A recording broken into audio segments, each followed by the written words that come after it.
हम तू भी स्टैंड ले रेडी देखो सर और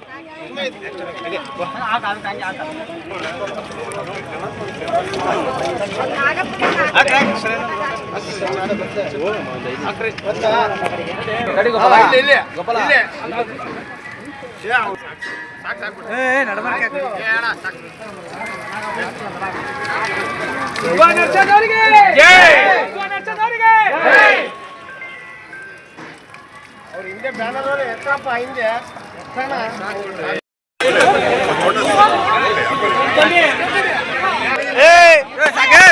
ಬಂದಿದ್ದವ್ರನ್ನ ಅವಕಾಶ ಕೊಡ್ರಿ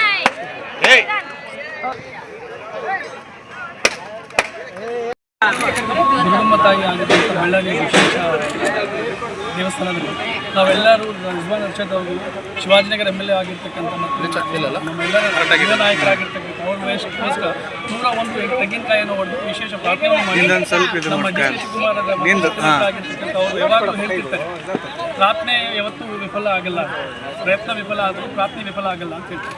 ನಾವು ಅದೇ ರೀತಿಯಲ್ಲಿ ಅಥವಾ ಯುವ ಕೋಟ ಅಲ್ಲಾಗಲಿ ಅಥವಾ ಒಬ್ಬ ಯುವ ಧ್ವನಿಯಾಗಿ ನಮ್ಮೆಲ್ಲರ ಪರವಾಗಿ ಮಾತಾಡಲಿಕ್ಕೆ ಮಾನ್ಯ ರಿಜ್ವಾನ್ ಅರ್ಷದ್ ಅವರಿಗೆ ಒಂದು ಅವಕಾಶ ಕೊಟ್ಟು ಕ್ಯಾಬಿನೆಟಲ್ಲಿ ಸೇರಿಸ್ಕೋಬೇಕಂತ ಹೇಳಿ ಈ ಮೂಲಕ ಆ ತಾಯಿ ಹತ್ರ ಬೇಡ್ಕೊಂಡಿದ್ದು, ನಿಮ್ಮ ಮೂಲಕ ವಿನಂತಿನೂ ಮಾಡ್ಕೊಳ್ತೀವಿ ಪಾರ್ಟಿ ಹೈಕಮಾಂಡ್.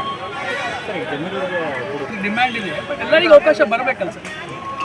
ಪಕ್ಷದಲ್ಲಿ ಎಲ್ಲರಿಗೂ ಈಗ ಸಿದ್ದರಾಮಯ್ಯ ಸ್ವಾಮಿ ಬಿಟ್ಕೊಟ್ಟಿದ್ದು ಯಾಕೆ ಎಲ್ಲರಿಗೂ ಅವಕಾಶ ಬರಬೇಕು ಅಂತಲೇ ಬಿಟ್ಕೊಟ್ಟಿದ್ದಲ್ಲ, ಅವ್ರಿಗೆ ಮಾತ್ರ ಇದೆ ಅಂತ ಹೇಳಿ. ಒಂದು ಮಾಧ್ಯಮದಲ್ಲಿ ಒಂದು ಏನಿದೆ ಸೋಷಿಯಲ್ ಮೀಡಿಯಾದಲ್ಲಿ ಎಲ್ಲರೂ ಹೇಳ್ತಾರೆ ಅವ್ರು ಇಲ್ಲದೇ ಇದ್ದರೆ ಪಕ್ಷ ಇಲ್ಲ. ಅವ್ರು ಅಧಿಕಾರದಲ್ಲಿದ್ದಾಗ ಬಂದಿದ್ದಿಲ್ಲ. 2016ರಲ್ಲಿ ನಾವು ಅಧಿಕಾರದಲ್ಲಿ ಇದ್ವಲ್ಲ ಸರ್. ಅದಕ್ಕಿಂತ ಮುಂಚೆ ಎಸ್ ಎಂ ಕೃಷ್ಣ ಅವರು ಇದ್ದಾಗ ಅವ್ರು ನಮ್ಮ ಪಕ್ಷದಲ್ಲಿ ಇದ್ದಿಲ್ಲ. ಒಳ್ಳೆ ನಾಯಕರು, ಒಳ್ಳೆ ಕೆಲಸ ಮಾಡ್ತಾರೆ. ಈಗಲೂ ನಿಮ್ಮ ಮೂಲಕ ನಾನು ಭಾವಿಸಿದ್ದೇನೆ ಏನಂದರೆ ಬಂದು ಪಕ್ಷ ಸಂಘಟನೆ ಮಾಡ್ತಾರೆ ಅಂತ ಹೇಳಿ ಈಗ ಪಕ್ಷನ ಸಂಘಟನೆ ಮಾಡಿ 2028ರಲ್ಲಿ ಮತ್ತೆ ಅಧಿಕಾರಕ್ಕೆ ತರಬೇಕು, ಅಧಿಕಾರ ಚುಕ್ಕಾಣಿ ಹಿಡಿಬೇಕು ಅಂಥೇಳಿ ಅವರು ಆ ಪ್ರಯತ್ನ ಮಾಡ್ತಾರೆ ಅಂತ ಹೇಳಿ ನಾನು ಅಂದ್ಕೊಂಡಿದ್ದೀನಿ. ನಿಮ್ಮ ಮೂಲಕ ವಿನಂತಿ ಕೂಡ ಮಾಡ್ಕೊಳ್ತೀನಿ ಜಮೀರನವರು.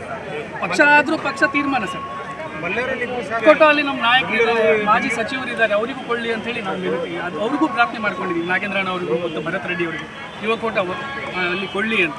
ನಾಗೇಂದ್ರ ಅವರಿಗೆ ಅದು ಕೊಳ್ಳಿ, ಮಾಜಿ ಸಚಿವರಿದ್ದಾರೆ, ಒಂದೊಂದ್ಸರಿ ಅವಕಾಶ ಮಾಡಿಕೊಳ್ಳಿ.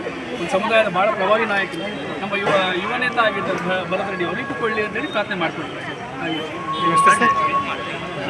ನಾನು ಕಾಂಗ್ರೆಸ್ ಕಾರ್ಯಕರ್ತ.